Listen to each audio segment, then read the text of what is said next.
Le 30 août 2025, le peuple togolais est appelé à se mobiliser dans toutes les communes du pays pour une marche pacifique sur les trottoirs.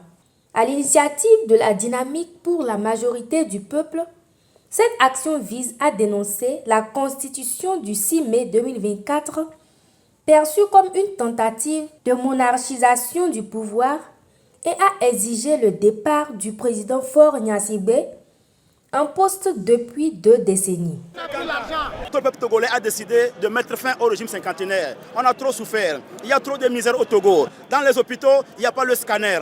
Les gens meurent comme des mouches dans nos hôpitaux. On souffre trop. Même manger, on ne trouve pas. Mais on est dans quel pays?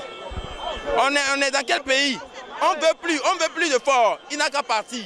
Cette mobilisation s'inscrit dans le contexte de mécontentement généralisé, mauvaise gouvernance, violation des droits humains, impunité et répression.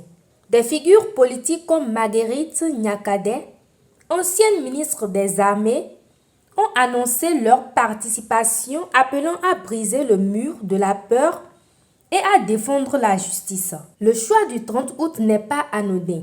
Il fait écho à la proclamation de la République autonome du Togo en 1956, symbole d'émancipation et de souveraineté.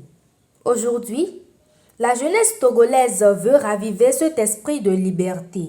Abdoul Aziz Goma, citoyen irlando-togolais, a entamé une grève de la faim illimitée à la prison civile de Lomé pour dénoncer les conditions de détention et réclamer la libération des prisonniers politiques. Alors que les élections municipales se profilent du 10 au 12 septembre, le climat politique reste tendu. Bien que présentées comme un pas vers la décentralisation, ces élections sont dominées par le parti au pouvoir, renforçant les inquiétudes sur l'avenir démocratique du pays.